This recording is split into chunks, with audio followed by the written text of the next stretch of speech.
నిత్య జీవాన్ని ఇస్తాను. అంటే నీ పాపంని నేను క్షమించి నువ్వు నన్ను వెంబడించినప్పుడు నేను నీకు నిత్య జీవాన్ని ఇస్తాను అని అంటాడనమాట దేవుడు. నెక్స్ట్ యోహాను సువార్త 7వ అధ్యాయము 37వ వచనం.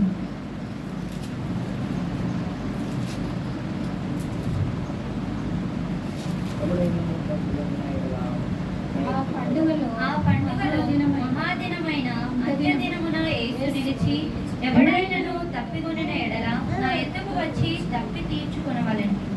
అయితే సిలువలో 5వ మాట ఏంటిదంటే దప్పికొనుచున్నాను అని దేవుడు అని అన్నప్పుడు ఏం చెప్తున్నాడంటే నేను మీ కొరకు నా రక్తము నా శరీరము చిందిస్తున్నాను.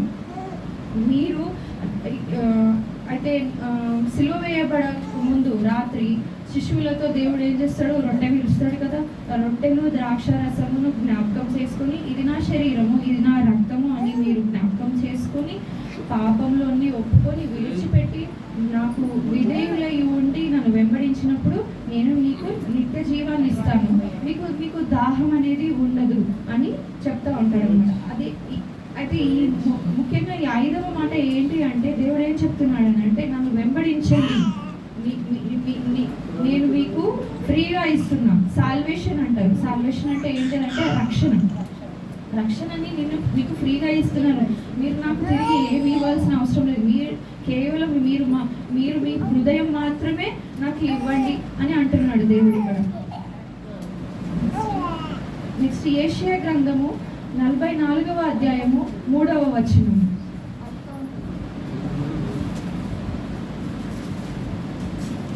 నేను తప్పిగల వాని మీద నీళ్లను ఎండిన భూమి మీద ప్రవాహ జలములను కుమ్మరించెదను. నీ సంతతి మీద నా ఆత్మను కుమ్మరించెదను. నీకు పుట్టిన వారిని నేను ఆశీర్వదించెదను. నేను దప్పిగల వాని మీద నీళ్లను ఎండిన భూమి మీద ప్రవాహ జలములను కుమ్మరించెదను. నీ సంతతి మీద నా ఆత్మ కుమ్మరించెను. అంటే ఇక్కడ ఏంటి, నేను దప్పిగల వాని మీద నీళ్లను ఇస్తున్నాను అంటున్నాడు. అంటే నన్ను ఎవరైతే వెంబడిస్తారో, ఎవరైతే పాపంలో పడి ఉన్నారో, ఆ పాపం నుంచి బయటకి ఎవరైతే రావాలనుకుంటున్నారో, ఎవరైతే నన్ను కావాలనుకుంటున్నారో నన్ను వెంబడించండి, నీకు నిత్య జీవాన్ని ఇస్తాను అని అంటున్నాడు దేవుడు. ఎండిన భూమి మీద ప్రవాహ జలములను కుమ్మరించేదను. అంటే పాపంలో మనము ఉన్న వాళ్ళం కదా, చీకటిలో ఉన్న వాళ్ళం. మన జీవితం ఎలా ఉంటది, ఎండిపోయి ఉంటది. మన పాపంలో ఉన్నప్పుడు, చీకటిలో ఉన్నప్పుడు మనకి నష్టము, ఎదుగుదల అనేది ఉండదు, అప్పుల పాలు, మన జీవితంలో సంతోషం ఉండదు. మనం పాపంలో పడి ఉన్నప్పుడు తాత్కాలికంగా సంతోషాన్ని మనం కోరుకుంటాము. పాపం ద్వారా తాగినప్పుడు తాత్కాలిక సంతోషము. అంటే ఈ భూమి మీద లోకాశల్లో పడి ఉన్నప్పుడు, ఈ లోకము ఏం చేస్తుంది, మనకు తాత్కాలిక సంతోషాన్ని ఇస్తుంది, కానీ నిత్య జీవము నిత్య సంతోషం ఇవ్వదు. మనకి నిత్య జీవము నిత్య సంతోషం ఎప్పుడు వస్తుంది అంటే మనము దేవుడిని వెంబడించినప్పుడు, ఈ లోకాన్ని విడిచిపెట్టి, ఈ లోకాశలను విడిచిపెట్టి దేవుడిని వెంబడించినప్పుడు దేవుడు మన పాపాలు కడిగి మనల్ని నిత్య జీవనంకు ముందుకు నడుపుతాడు. నీ సంతతి మీద నా ఆత్మను కుమ్మరించెదను, నీకు పుట్టిన వారిని నేను ఆశీర్వదించెదను. ఇది అంటే దేవుడు ఏం చెప్తున్నాడంటే నిర్గమకాండంలో ఏం చెప్తున్నాడంటే ఎవరైతే నన్ను ప్రేమిస్తారో నేను వారి 1000 తరముల వరకు నేను ఆశీర్వదిస్తాను అంటాడు. ఎవరైతే నన్ను ద్వేషిస్తారో వారి 4వ తరముల వరకు దేవుడు శపిస్తానని చెప్తున్నాడు. కాబట్టి మనం జాగ్రత్తగా ఉండాలి. మనం దేవుణ్ణి ప్రేమించి వెంబడించాలి. మన కుటుంబంలో ఎవరైతే తప్పిపోయి ఉన్నారో, ఇంకా ఎవరు దేవుని మార్గంలోకి రాలేదో, మనం ప్రతి ఒక్కరము వారి పట్ల భారం కలిగి ప్రతి ఒక్కరి కొరకు ప్రార్థన చేయాలి. నెక్స్ట్ కీర్తనల గ్రంథము 51వ అధ్యాయము 7వ వచనం.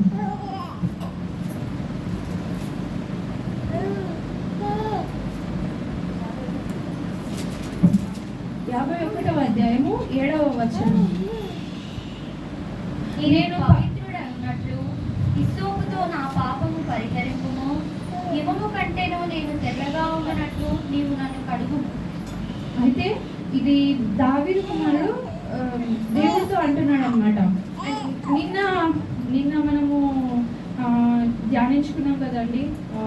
యేసు ప్రభువు శిశువుల పాదాలు కడిగాడు కదా. దానికి అర్థం ఏంటంటే దేవుడు తగ్గించుకోమన్నాడు. దేవుడు కాళ్ళు కడిగేటప్పుడు పేతురు ఏమంటాడంటే, అయ్యా నీవు నా కాళ్ళు కడుగుతావా, వద్దు అని అంటాడు. అప్పుడు దేవుడు ఏమంటాడు, నేను నీ కాళ్ళు కడగకపోతే నీకు నాకు పొందు ఉండదు అని అంటే, అప్పుడు పేతురు ఏమంటాడు, నా తల నుంచి నా శరీరం అంతా కడగయ్యా, నన్ను పరిశుద్ధునిగా మార్చు అని అంటాడు. అది జ్ఞాపకం చేసుకోవాలి. ఇక్కడ దావీదు ఏమంటున్నాడంటే, హిస్సోపుతో నా పాపము పరిహరింపుము, హిమము కంటేను నన్ను తెల్లగా నుండినట్లు నీవు నన్ను కడుగుము. ఇప్పుడు మనము ఫస్ట్ యోహాను సువార్త 19వ అధ్యాయము 28వ వచనంలో దేవుడు ఏమంటున్నాడు, దప్పికొనుచున్నాను అని అన్న తర్వాత రోమా సైనికుడు వెళ్ళి ఏం చేసిండు, హిస్సోపుని చిరకకు హిస్సోపు పెట్టి ఆ హిస్సోపుని చేతిలో నుంచి ఇచ్చిండు కదా.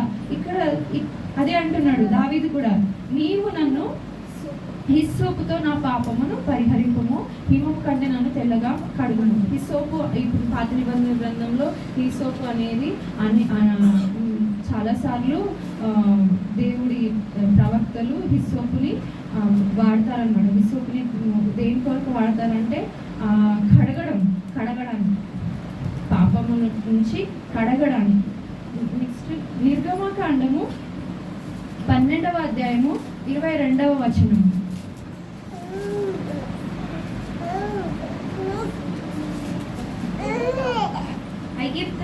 ఐగుప్తీయులను హతము చేయుటకు దేశ సంచారము చేయుచు ద్వారబంధపు పైకమ్ము మీదను 2 నిలువు కమ్ముల మీదను ఉన్న రక్తమును చూచి యెహోవా ఆ తలుపును దాటిపోవును. 22 నిర్గమకాండము 12:22.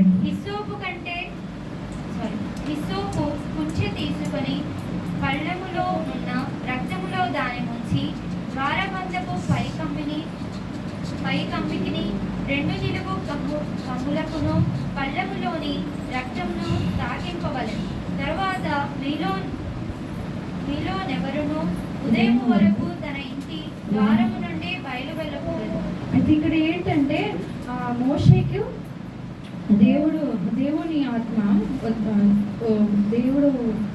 యెహోవా దేవుడు ఏమంటున్నాడు అంటే పస్కా బలి అర్పించమంటాడు. ఇక్కడ పస్కా పండుగ జరుగుతుంది. ఈ పస్కా పండుగలో ఏమవుతుంది అంటే దేవుడు మోషేకి ఏం చెప్తాడంటే, ఇశ్రాయేలీలందరినీ పిలిపించు, పెద్దలందరినీ పిలిపించు, వాళ్ళ పిల్లలందరినీ పిలిపించు, పస్కా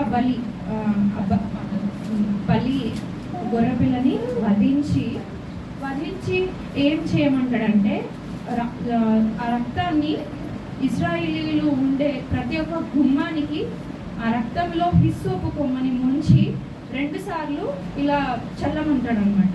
ఆ చల్లిన తర్వాత మళ్ళీ మాంసం ఉంటుంది కదా, ఆ మాంసాన్ని కూడా ఒక పండుగలాగా చేసుకొని భుజింపమంటాడు. అయితే ఇక్కడ ఏముంది, మరియు హిస్సోపు కుంచె తీసుకొని పల్లెములోనున్న రక్తములో దాన్ని ముంచి, అంటే రక్తాన్ని అంతా పల్లెములో తీసుకుంటారండి. ఆ హిస్సోపుని ఆ పల్లెములో రక్తంలో ముంచి ద్వారంబపు పైకమ్మికిని 2 నిలువు కమ్ములకును పల్లెములోని రక్తమును తాకింపవలెను. అంటే పల్లెంలో ముంచి ఆ ద్వారం వాళ్ళ గుమ్మాలకి అంటించమంటాడు. ఆ తర్వాత ఏమైందంటే, తరువాత మీలో ఎవరును ఉదయం వరకు తన ఇంటి ద్వారము నుండి బయలు వెళ్ళకూడదు. చల్లేసి డోర్లు మూసి ఇశ్రాయేలీలు అందరినీ ఇంట్లోనే ఉంటామంటాడు అనమాట. ఉదయం వరకు ఎవరు బయటికి రావద్దు అని అంటాడు. ఆ సమయంలో ఆ రాత్రి అంతా ఆ దేవుడు ఏం చేస్తాడంటే, దేవుడి దూత ఐగుప్తులు ఫరో సైన్యాన్ని హతమారుస్తాడు దేవుడు. ఎందుకు అంటే మన ఇజ్రాయేల్ని కాపాడేవాడు కునుకడు, నిద్రపోడు. ఇజ్రాయేలు ప్రజలందరినీ దేవుడు ఎంతో ప్రేమిస్తాడు, ఎంతో కాపాడుతాడు. ఆ ఇజ్రాయేలు ప్రజల్ని హింసించే వారిని దేవుడు ఖచ్చితంగా హతమారుస్తాడు. ఇక్కడ ఫరో పాపి, దేవుడికి లోబడేవాడు, దేవుడికి లోబడేవాడు కాదు, వ్యతిరేకి. ఈ సమయంలో ఏమవుతుందంటే దేవుడు చెప్తాడు, ఎవరైతే ఉదయం వరకు బయటికి వస్తారో నేను వారిని ఇశ్రాయేలు ప్రజల నుంచి వెలివేస్తాను అని అంటాడు. ఇక్కడ పులియని రొట్టెల పండుగ కూడా ఇక్కడ జరుగుతుంది. పులియని 7 దినములు 7